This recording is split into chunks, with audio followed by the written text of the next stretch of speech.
John Bolton se va. Celebrará Maduro. En Afganistán, declaración de los talibanes. Boris Johnson promete cumplir con el referendo. 11 de septiembre, esta semana, día simbólico en la historia de la humanidad. Y Venezuela, ejercicios militares en la frontera. Y finalmente China anuncia ablandar su política de aranceles antes de las conversaciones. Hola, ¿cómo están ustedes? Esta es una nueva emisión de Escáner Internacional, con el alto auspicio de Relojes Oria. John Bolton se va, renuncia el que fuera el brazo derecho del expresidente Bush y director de Seguridad Nacional del actual presidente Donald Trump.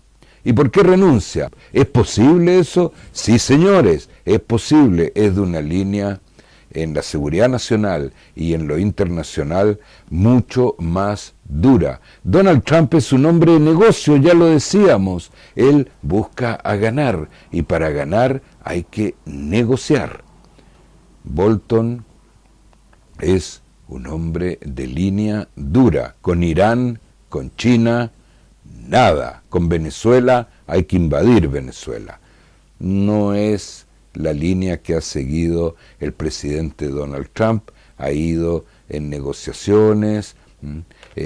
Hace unos días Corea del Norte volvió a hacer un ensayo balístico con ojivas nucleares o no, no lo sabemos, pero se habla de la posibilidad de que haya habido ojivas nucleares. Volvió a hacer un ensayo balístico para mostrarle a Donald Trump que no está dispuesto a plegarse.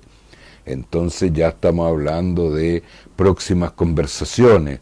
Es una negociación de un hombre de negocios, que no es la misma que de un político administrador duro como John Bolton, principal enemigo de Maduro en Venezuela. Recordemos cómo Maduro hablaba, hasta lo culpó del corte de electricidad en Caracas. Se va John Bolton, alguien llegará a su lugar y mientras tanto continúa la política de Donald Trump en preparación de la próxima Asamblea General de Naciones Unidas, que ya está por comenzar con la intervención de los jefes de Estado de todo el mundo. Más o menos 200 países están representados en Naciones Unidas y Escáner Internacional estará presente en la Asamblea General de Naciones Unidas y es más, como ya hace algunos años, estamos invitados a exponer. En Afganistán, los talibanes ya llevan 18 años. Hay un hecho histórico bien extraño. Estados Unidos se caracteriza por guerras interminables. ¿Por qué? Esto llama a un análisis. Estados Unidos tiene la posibilidad militar de invadir Afganistán en pocos días. Estados Unidos tenía la capacidad militar de invadir Irak en pocos días. Estados Unidos tenía la capacidad militar de invadir Vietnam en pocos días. Sin embargo, Estados Unidos tiene una estrategia de guerras de años y años. ¿Es el lobby fabricante de armas en Estados Unidos? Sin duda, pero no es la causa principal. Probablemente la causa principal sea provocar un descalabro en el país enemigo que lo deje hundido casi para siempre. Irak no ha podido remontar cabeza. No es el caso de Vietnam, pero la guerra con Vietnam se terminó hace más de 45 años. Sin embargo, Vietnam recién está levantando cabeza. Recién. Camboya no la ha levantado. Y ahora la guerra de Afganistán, que lleva 18 años. Afganistán, ¿qué produce? Afganistán produce opio. Afganistán vive de la exportación del opio. Es un país de narcotráfico, narcoexportador. Es el primer productor de opio en el mundo y de eso vive. ¿Cuál es el interés de Estados Unidos de estar en guerra con el primer productor de opio en el mundo en lugar de o retirarse o invadirlo? Una guerra eterna en donde mueren soldados de Estados Unidos y mueren talibanes de Afganistán. Y ningún ser humano, piense lo que piense, merece que le terminen su vida. Y en Inglaterra, Boris Johnson promete hacer cumplir el resultado del plebiscito que hubo sobre el Brexit. No nos olvidemos, un plebiscito que el primer ministro Cameron de la época lo hizo para ganar. Él quería que el Brexit fuera rechazado y que no se hablara más del asunto. Lamentablemente hubo una tal abstención al mismo tiempo que los partidarios del Brexit lograron movilizar a su gente y ganaron, por poco, pero ganaron. En muchos países, dada la abstención, se hubiera tal vez repetido el plebiscito. Boris Johnson dice que no, que el plebiscito hay que respetarlo. La nueva presidenta de la Unión Europea, Ursula von der Leyen, nombrada para estos próximos 6 meses. Recordemos que en la Unión Europea los presidentes duran 6 meses, puesto que son solo administradores de la Unión. No hay dirección política todavía en la Unión Europea.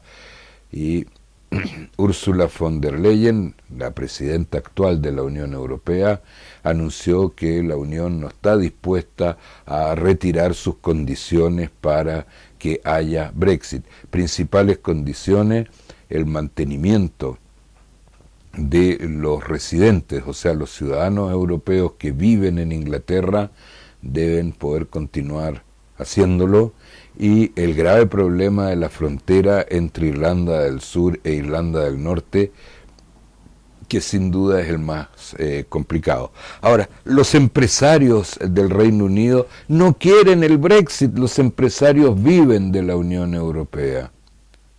Hay una corriente nacionalista de extrema derecha que todavía piensa que los países pueden bastarse a sí mismos o por sí solos.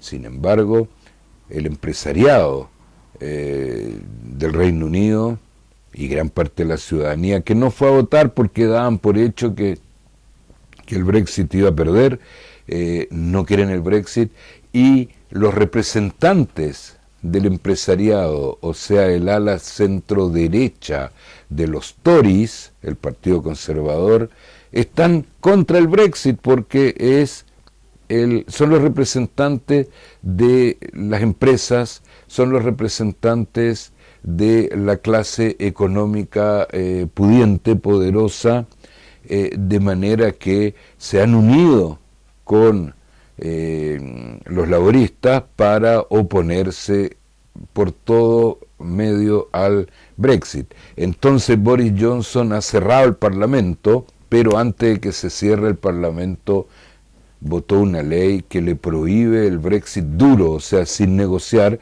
ley que la reina ya promulgó. La reina tiene la obligación de promulgar las leyes que se dictan en la Cámara de los Comunes, no tiene derecho a veto, y ya la promulgó, o sea, Johnson tiene prohibición legal de retirarse de la Unión Europea sin un acuerdo. Veremos qué ocurre en los próximos días. Se ve muy complicado, pero el Congreso, la Cámara británica, entra en receso hasta el mes de octubre. Por consiguiente, por allí nada nuevo ocurrirá. Pero el Premier Johnson tiene prohibición de retirarse sin llegar a un acuerdo. 11 de septiembre, esta semana, es un día significativo, triste para muchos, para la gran mayoría. Pensemos que en 1541 el cacique Michi Malongo de Concón, donde se graba Scanner Internacional, incendió Santiago, no dejó nada en pie. En 1714 Barcelona cae después de una larga batalla en manos de los Borbones. En 1888 murió en un 11 de septiembre el escritor y político Domingo Faustino Sarmiento.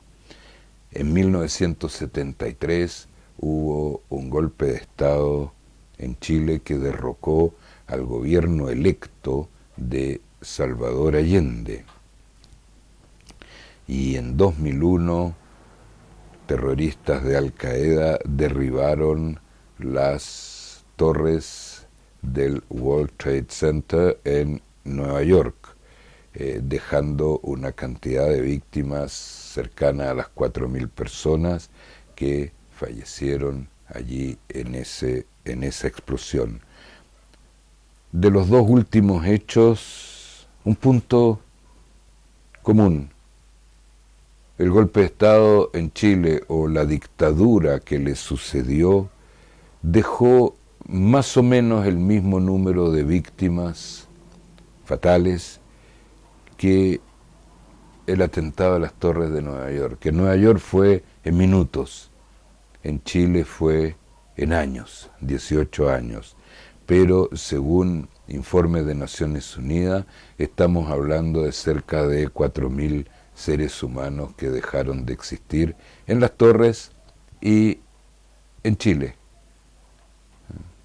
o en algunos casos fuera de Chile, por los crímenes que cometió la dictadura chilena en Estados Unidos, en Buenos Aires, en Roma y otros puntos del mundo. Venezuela, crisis internacional complicada, puesto que Colombia acusó a Venezuela de dar refugio a terroristas del FLN y Maduro responde que es un pretexto para crear una guerra entre ambos países. Venezuela y Colombia son países que tienen ejércitos muy formados y muy armados.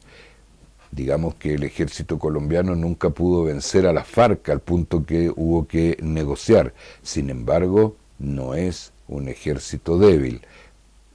Lo mismo ocurre y pensamos aquí que el ejército venezolano es mejor estructurado, mejor armado y algo más fuerte. Es lo que tenemos como información. Ahora hay que decir que históricamente Colombia y Venezuela nunca se han llevado bien, esto no es nuevo. Entre Colombia y Venezuela han habido decenas de casi guerras como esta, y que tal vez no sea una guerra. Lo interesante de comentar por el momento, ya habrá más análisis y comentarios, es que el gobierno de Estados Unidos anunció que estaba dispuesto a aplicar el TRIAR. ¿Qué es el TRIAR? El TRIAR es un tratado firmado entre Estados Unidos y las naciones de Sudamérica, que dice que si algún país ataca a un miembro del TRIAR, es como si los atacara a todos. El TRIAR no se aplicó en la guerra de las Malvinas. Estados Unidos dijo que no correspondía. Ahí se creyó que había muerto el TRIAR. No se aplicó. Un país extranjero atacó a un miembro del TRIAR, Argentina. Por consiguiente, el resto de los países firmantes, y específicamente Estados Unidos, tenían la obligación por el tratado de apoyar a Argentina militarmente para expulsar esta fuerza invasora. Pero Estados Unidos, así como Chile, Brasil y otros países, optaron por colaborar con el Reino Unido contra Argentina. No se cumplió el TRIAR ¿Cómo se puede aplicar, señor Trump? Hay veces que no se puede decir cualquier tontera. ¿Cómo se puede aplicar el triar si aquí estamos hablando de dos países miembros que están en un enfrentamiento que además dura hace 200 años? Venezuela y Colombia estaban casi guerras desde hace 200 años, sin olvidar que en algún momento fueron un solo país, después se dividieron. ¿Cómo va a aplicar este tratado si los dos países son miembros del triar? No hay potencia extranjera que esté atacando. Veremos qué ocurre. Mientras tanto, y para despedirnos, China hace un gesto y reduce sus aranceles para preparar las conversaciones que vienen entre ambos mandatarios durante la Asamblea General de Naciones Unidas. Este gesto chino muestra la voluntad, por un lado, de reducir esta guerra comercial que, recordémoslo, por el momento, no conocemos el futuro, no ha provocado grandes estragos ni en China ni en Estados Unidos, pero sí en el resto del mundo. Las bolsas del resto del mundo han caído, la inversión ha caído, las monedas se han devaluado, etcétera, como ya lo dijimos. Entonces China estuvo dispuesta a hacer un gesto. ¿Cómo va a reaccionar Donald Trump a este gesto? En este minuto no lo sabemos aún, pero ellos van a conversar en la Asamblea General de Naciones Unidas, donde Scanner Internacional estará, por supuesto, presente.